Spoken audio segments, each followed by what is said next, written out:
This is the Cliff Yates Show. Personal growth, motivation, inspiration, and philosophies for a great life. Hey everybody, welcome to the Cliff Yates Show, and you are in the right place. I guarantee it. Some might ask, the title of this episode, what does this have to do? Standing up for women, taking a stand right now, calling us all to come together. Stand up for women against men competing in women's sports. What does that have to do with personal growth, self-efficacy, motivation, inspiration? Let me tell you exactly what it has to do, because it comes down to what I always talk about is don't point out there our circumstances, our success, where we are in life is really a reflection of our choices in the past and going forward, the power that we have to change that. But I found myself today in one of the recent news truth in news that I was hearing that was also shocking. It's been again and again and again and again where we see biological males in the news competing in women's sports. And I found myself saying, where are the women's groups? Where are the women standing up against this? Where are the people? So I saw in myself pointing out there, where are they? And so I had a voice in my head that says, where are you? Are you standing up? Are you taking a stand? Are you saying anything to your friends, family, and followers? And I am today. And so, yes, I am saying this. Please share this with somebody you think may need to hear it. Or if you agree with me, this is my opinion. And as I've come to learn, the opinion of many people, it is the same, that we should be taking a stand for women against men, biological men competing in women's sports, how unfair it is. It's not morally right. And so leave in the comments. I don't care. You can even leave an amen that you agree. And I was looking at some comments on a recent post by somebody else who was standing up and saying, hey, what's going on here? This seems shocking to me that this is allowed again and again and again. We go back to Riley Gaines. We go back to Leah Thomas in Florida, who won the swimming meet. And just think of how this is, what is going on here. And let me put this out there. Let me preface this as I say, this is wrong. We're going to stand up for women. And I do know people have already said to me, listen, there are women, Riley Gaines, Martina Navratilova, and other women are standing up for women's rights. And so, you know what? I'm going to research those groups and or women that are taking the stand, and I'm going to follow them. I'm going to support them. I'm going to share their content, because that's actually all we can do at this point. This recent transgender just won a women's golf tournament, and some news reports slate it as an LPGA tournament. It's actually a qualifier, or would be considered a qualifier to the LPGA. He or she has yet to qualify to compete in an LPGA tournament, but born a biological male, just won a women's golf tournament. And the outcry is, again, coming forward against this. And let me preface this again by saying, or I haven't said it yet, a transgender person I can know, love, like, hug, have as a great friend. But listen, we're talking about an issue that I think has a moral aspect to it, right or wrong. And so I couldn't be friends with you if you were like, hey, listen, I was born a biological male. So knowing that those genes were expressed that really caused muscular development, and the way just my biology was initially expressed, born as a biological male, it would be unfair to me, even after hormones and maybe gender surgery, to compete with women. You know, in women's sports, it would be unfair to do that. That should be something that morally the transgender person should say to themselves. So it's not against the transgender person. It's against unfairness. And specifically, this is an attack on women. I can't imagine what men, fathers are going through. They have daughters. They're going to watch their swimming meet And here's a biological male competing against their daughters, and they have to find out, wait a minute, this, you have to allow this. And they talk to their daughters, and the daughter says, yeah, this guy gets to be in my locker room and change with me. And they show their junk right out in front of me. They're still biological males, and they're allowed to compete as women. Now, in doing my research, and I did a little bit of research in response to this latest story, the LPGA did change their rules in 2010. Prior to 2010, their rules were to compete in an LPGA tournament, you had to be born female, born a biological female, or you could not compete in an LPGA tournament. After 2010, that has changed. So basically, this biological male that just won this tournament is competing within the rules of the LPGA.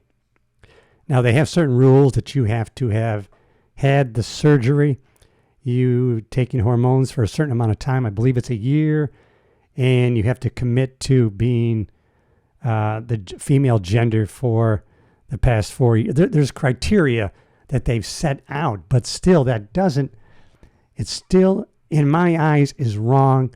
And let's go to a story. I'm just going to go to the Federalist. This is an article in the Federalist that I was reading. This is from the Federalist, dated January 22nd, a couple days ago. Nobody needs testing to prove Haley Davidson shouldn't compete against women. And this is the article. Men with low testosterone are not women, yet they are allowed to cheat victories away from hardworking female athletes. Let's stand up for our women. I'm taking a stand. If you agree with this, let me know in the comments. If you disagree, also let me know in the comments. I allow it in. It's about conversation, and it's not about shutting people down, even if you hate me or disagree with me. I do allow it. A male golfer is one step closer to fulfilling his dream of joining the prestigious Ladies Professional Golf Association, LPGA, after winning first place in a mini qualifying women's tournament in Florida. James Scott Davidson, a man masquerading as a woman under the name Haley Davidson, won the NXXT Women's Classic on Wednesday after he outscored dozens of female professional golfers and made it into the winning playoff. Photos of the competition at the Mission Inn Resort and Club outside of Orlando showed Davidson posing with a trophy between two female competitors. Thanks to his victory, Davidson now leads the NXXT Women's Pro Tour scoreboard by 150 points since he began competing against women in 2021. Now, in 2015, he competed as a man in men's tournaments. Ladies and gentlemen, he competed as a male in 2015. I don't care what surgeries you went through. When you're born biologically as a man, and listen, if you feel you have gender dysphoria and you feel more like a woman and you want to transition to a female, by all means, I support you and hug you and kiss you in that regard. However, morally, it is not right for you to compete against women in women's sports. And so I'm standing up for women. This is and to have these biological males in the female locker room. Who's allowing this? Now, what can we do? That's the question. So listen, I am not, and that's always the question, who's allowing this? It seems so shocking when these things keep happening. How does this happen in America isn't there someone who's allowing this to happen? No one is saying no to this. What can I do? I'm going to stand up right now on this platform. I have a platform here and YouTube podcast platform, website. Listen, so I'm making my voice right now, and I encourage you to do the same. Voice your opinion, and it's also going to be a stance for freedom of speech. If you hate it or disagree with me, put that in the comments also, because that's your freedom of speech. I'm standing up right now for women's rights, and like we all need to. And there's an outcry in America today for this. If you don't believe me, check it out. Look what I'm reading in the Federalist about this right now. The recent discussion surrounding Haley Davidson's participation and success on tour have highlighted a range of viewpoints. The NXXT Women's Pro Tour acknowledges these perspectives while emphasizing that our policies and decisions are guided by the frameworks set by the LPGA and the USGA. Our primary focus remains on supporting our players' aspirations and contributing to their journey towards the LPGA, he wrote. Men have a scientifically proven, distinct, and undeniable physical advantage over women in every sport except long-distance running. It's an injustice to the professional female golfers who now have to work overtime to beat a man so they can secure a spot in the LPGA. Banning men from competing against women should be an easy putt for McKinnon, who boasts of empowering professional female golfers like his daughter. Instead, it's become yet another disguise used to cover up NXXT's blatant rejection of biology in service to Democrats. It seems like it would be an easy call. It would seem to be an easy agreement across the aisle, across the board, across the demographics, across the whole country from sea to shining sea, that we would agree biological males should not be able, because it's unfair to compete in women's sports as a biological male. And if you were a biological male who has transitioned to female because of the genes that have been expressed in you physically, it would not be fair. And even people in the transgender community have come out because they don't want this. Most, I'm not going to say all. There are many in the transgender community who don't want to stir up animosity or what they would feel is hatred towards them as a community, which I certainly am not doing. I'm calling for a moral issue here of right and wrong, good versus evil. This is where this falls, and it should be an easy call as to where we stand. And as I've come out to say, I am using my platform today, calling for us all as a group to come together, standing up for women and women's rights. We no longer want to see and or allow male athletes to compete in women's sports. I'm saying no, and I know many of you are saying no too. Let me know in the comments if you agree, and please share this with other people who may agree with you and me. And if you are watching and or listening on YouTube, listen, subscribe to the channel. It tells people that people are interacting with the show, and they show it to other people who like similar stuff. And if you're listening on a podcast platform, subscribe to the show. It does the same thing. It lets the computer know people are listening and or interacting with the show.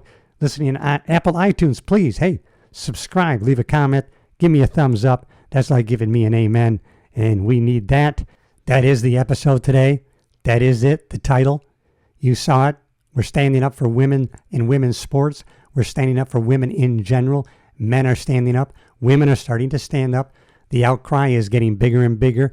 Revolution for what's right and standing up for what's wrong. Seems like an easy call here. If you don't agree, leave a comment. And soon you're going to find my content on Rumble, because there's always a chance when you're standing up for what's right and you're exercising freedom of speech, which may fly in the face of today's propaganda unfortunately, from the far left, that you will be silenced and or canceled. So in that case, we have to spread our truthful messages far and wide, and that's the way it is today. As always, you know I love you. I'll see you in the next episode.